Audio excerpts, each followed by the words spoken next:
காரியங்களை செய்து வைக்கணும். ஞாயிற்றுக்கிழமை ஆராதனைன்னா சரியான நேரத்துல வரணும். மகிழ்ச்சியோடு இருக்கிறவங்க எத்தனை மணிக்கு ஆராதனைக்கு வருவாங்க? 11:30. ஹல்லேலூயா. எத்தனை மணிக்கு? நம்ம கர்த்தருடைய ஆலயத்துக்கு போவோம் வாருங்கள் என்று சொன்ன போது மகிழ்ச்சியா இருப்போம்னா நம்ம எத்தனை மணிக்கு சபைக்குள்ள வரணும்? ஆண்டவருடைய ஆலயம் ஆராதனை தொடங்குறதுக்கு முன்னாடி நான் தேவ சமூகத்துல உட்கார்ந்து ஆராதிப்பேன், நான் ஸ்தோத்திரம் பண்ணுவேன், ஆண்டவரை மகிமைப்படுத்துவேன். அதுதாங்க உள்ளத்தின் ஆசை, வார்த்தை. உள்ளத்துல விருப்பம் கிடக்கணும். மகிழ்ச்சி எங்க இருக்கணும்னா கர்த்தருடைய ஆலயம்னு சொன்னாலே நமக்கு எதுவும் வேண்டாம், அதுதான் எனக்கு முக்கியமா இருக்கணும் அப்படின்னு எல்லாவற்றையும் உதறி விட்டு நம்ம ஓடோடி வரணும். ஹல்லேலூயா. அப்போ கர்த்தருடைய ஆலயத்தை குறித்து நமக்கு மகிழ்ச்சி வரலன்னா நன்மை வராது. வேதம் சொல்லுகிறது, உமது ஆலயத்தின் சம்பூரணத்தினாலே திருப்தியாவோம் என்று எழுதப்பட்டிருக்கிறது. நம்முடைய ஆலயத்தின் நன்மையினால திருப்தியாகும் என்று எழுதப்பட்டிருக்கிறது. அப்ப ஆலயத்துல நன்மை இருக்கிறது. நம்ம ஆலயத்துக்கு வர்றது வேணான காரியம் இல்ல. நம்ம ஆலயத்துல கர்த்தரை துதிக்கிறது வீணான காரியம் இல்ல. நீங்க ஏதோ ஒரு காரியத்துக்காக ஆண்டவரோடு போராடி கொண்டிருக்கிறீங்க பாருங்க, இதை செய்து பாருங்க. இந்த காரியங்களை ஆண்டவருக்கு முதலிடம் கொடுங்க. கல்யாண வீட்டுக்கு போனா கெட்ட போற இடத்துக்கு வேன் போறதுக்கு முன்னாடி ஓட தெரியுது. ஐயோ வேன் போயிடும், அதை தாண்டி வேனில் இடம் கிடைக்கணும். வேனுக்காரன் 7:30 மணிக்கே கொண்டு விடுவாங்க. 8 மணிக்கு உட்கார்ந்துருக்க ஆளுகளும் உண்டு 10 மணிக்கு போறதுக்கு. பட்டு கட்டிட்டு ஹல்லேலூயா. ஆனா சர்ச்சுக்கு வரணும்னா ஞாயிற்றுக்கிழமை பயங்கர தூக்கம் அதிகமா வரும். இன்னொரு 1/2 மணி நேரம் கூட தூங்குவோங்க. ஹல்லேலூயா. அப்போ கல்யாண வீட்டுல வேன்ல ஏறதுக்கு வேனுக்காரன் டெக்கரேஷன் பண்றதுக்கு 7:30 கொண்டு விடுவோம். நம்ம வந்து டெக்கரேட் பண்ணிட்டு அங்க போய் இருக்கோம். ஹல்லேலூயா. இது எங்க காணிக்கணும் தெரியுமா? கர்த்தருடைய ஆலயத்துல காண்பிக்க வேண்டும். கர்த்தருடைய ஆலயத்துக்கு போகிறதுல காண்பிக்க வேண்டும்.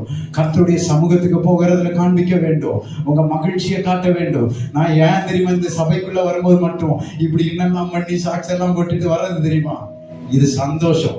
மற்ற இடங்களுக்கு கூட இப்படி வர மாட்டேன், போக மாட்டேன். ஆனா தேவ சமூகம்னா இருக்கிறதுல பெஸ்ட் எடுத்து போட்டுட்டு வருவேன். ஹல்லேலூயா. ஏன்னா எனக்குள்ள இருக்கிற சந்தோஷம் அப்படி. எனக்கு கல்யாண வீட்டுக்கு போறதை பார்க்கணும், தேவ சமூகத்துக்கு வர்றது அவ்வளவு ஒரு இன்ட்ரெஸ்ட், அவ்வளவு ஒரு சந்தோஷம், மகிழ்ச்சி. இந்த மகிழ்ச்சி இருந்தாதான் அதெல்லாம் தானா வருங்க. ஹல்லேலூயா. ஹல்லேலூயா. சிலர் நினைப்பாங்க பாஸ்டருக்கு இப்ப பணம் வந்துச்சு அதனாலதான் இப்படி பயங்கரமா டெக்கரேட் பண்ணிட்டு வராரு அப்படின்னு. அப்படிலாம் கிடையாதுங்க. இது ஒரு சந்தோஷம். கர்த்தருடைய ஆலயத்திற்கு எதுவாக இருக்கிறதுல பெஸ்ட் தான் சபைக்கு. ஹல்லேலூயா. நம்ம இருக்கிறதுல ஒஸ்ட் சபைக்கு, பெஸ்ட் கல்யாண வீட்டுக்கு. ஹல்லேலூயா. அப்ப நம்ம அப்படி இருக்க கூடாது. நம்முடைய மகிழ்ச்சி கர்த்தருடைய ஆலயத்திற்குள்ளே இருக்கணும், கர்த்தருடைய சமூகத்தில் இருக்கணும். அப்பதான் நம்முடைய இருதயத்தின் வேண்டுதல்களை அவர் நிறைவேற்ற முடியும். அப்போ அடுத்து 8வது காரியத்தை வாசிங்க. வாசித்து பாருங்க. லூக்கா எழுதின சுவிசேஷம் 15வது அதிகாரம் 32வது வசனத்தை வாசித்து பாருங்க. உன் சகோதரனாகி இவனோ மரித்தான், திரும்பவும் உயிர்த்தான், காணாமற் போனான், திரும்பவும் காணப்பட்டான். ஆனபடினாலே நாம் சந்தோஷப்பட்டு மகிழ்ச்சியா இருக்க வேண்டுமே என்று சொன்னான் என்றார். ஆமென். பின்மாற்றத்துல போன நபர்கள் திரும்பி வரும்போது நாம சந்தோஷப்படணும். ஹல்லேலூயா. ஹல்லேலூயா. எத்தனையோ நபர்கள் பின்மாற்றத்துல போனவங்க உண்டு.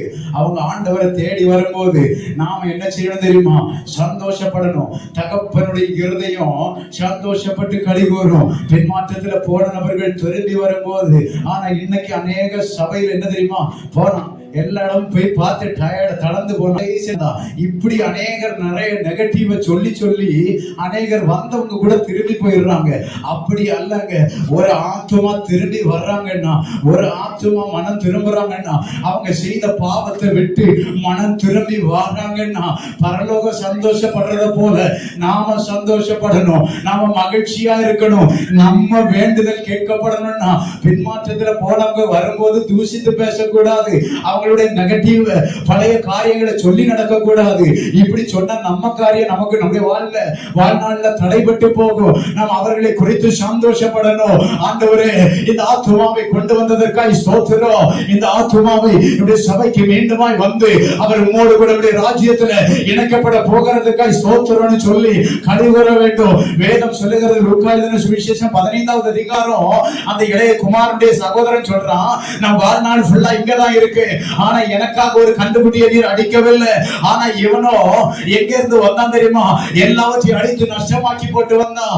ஆனா இவனுக்காக நீர் ஒரு கண்டுகுட்டியை அடித்தீரு அப்படின்னு அவன் சொல்லுகிறான். அப்படின்னா அதுக்கு அர்த்தம் என்ன தெரியுமா? கண்டுகுட்டியை அடித்தது அடையாளம் சந்தோஷத்தின் வெளிப்பாடாக இருக்கிறது, மகிழ்ச்சியினுடைய வெளிப்பாடாக இருக்கிறது. இன்றைக்கு அந்த மகிழ்ச்சி எங்க இருந்து வந்தது?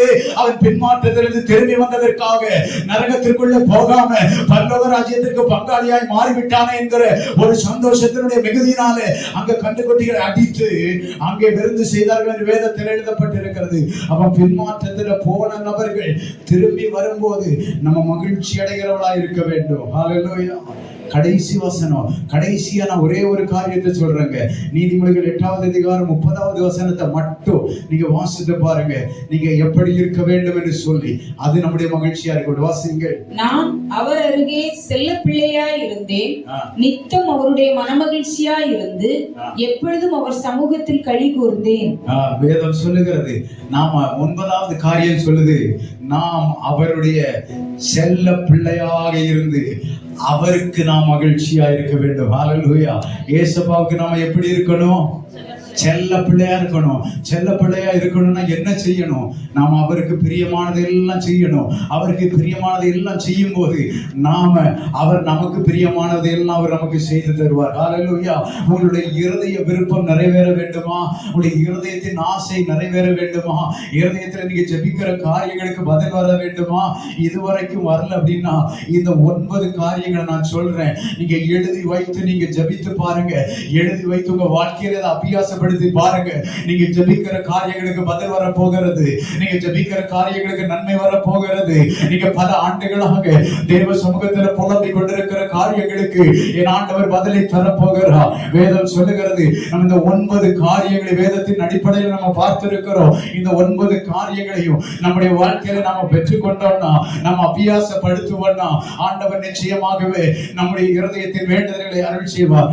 எல்லாரும் அப்படி இருக்கிற இடங்களில் எழுந்து நின்று ஆண்டவரை துதித்து மகிமைப்படுத்த போறோம். ஒரு சில